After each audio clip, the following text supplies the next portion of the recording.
আমি শুরুতেই যেটা বলছিলাম যে এটি অপহরণ না, মুক্তিপণও না।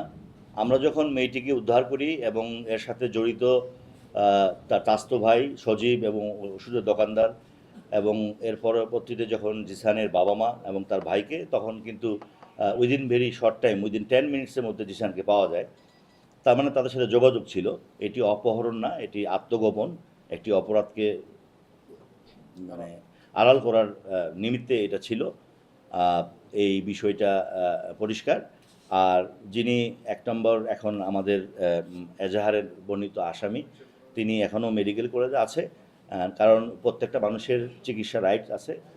ডাক্তার কুমিল্লা মেডিকেল ডাক্তারের হেফাজতে আছে, ওখানে আমাদের পুলিশও আছে। আমরা ওইখানে কারোর সাথে দেখা করতে দিচ্ছি না। আমাদের কাছে মেডিকেল রিপোর্ট আছে উনি সুস্থ, তারপরও ডাক্তার রিলিজ যতক্ষণ দিবে না ততক্ষণ পর্যন্ত এটা ডাক্তারদের বিষয়। রিলিজ দিলে পরে আমরা বিজ্ঞ আদালতে সোপর্দ করবো ইনশাআল্লাহ। নগদ নিয়ে এলো হার না মানা হার অফার। সর্বনিম্ন 10,000 টাকা রেমিটেন্স নগদে পাঠালে থাকছে স্বর্ণের হার জেতার সুযোগ।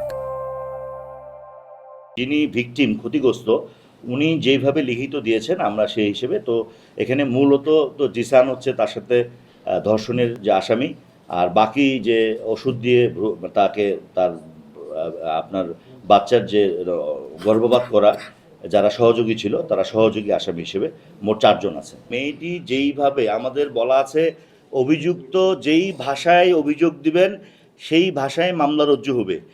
আমি বলতেছি, আবার পরিষ্কার করছি, ৫-৬ মাস পূর্ব থেকে পরিচয়ের মাঝখানে কতবার শারীরিক সম্পর্ক হয়েছে সেটা এত নিবিড় প্রশ্ন মেয়েটিকে করার মতো অবস্থা ছিল না।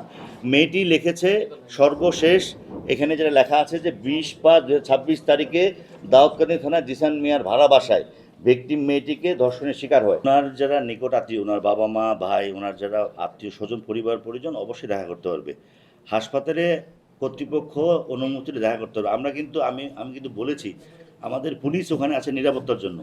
আর ডাক্তারের হেফাজত যখন কেউ থাকে, আমরা কিন্তু এখানে ডাক্তারের ওপিনিয়নের বাইরে আমাদের ওপিনিয়ন না। ডাক্তার যখন আমাদেরকে যেটা বললো সেটা আমরা কিন্তু ডাক্তারের হেফাজতে রেখেছি। তার নিকট আত্মীয় অবশ্যই দেখা করতে হবে, এটা ডাক্তারের অনুমতি নেওয়া লাগবে।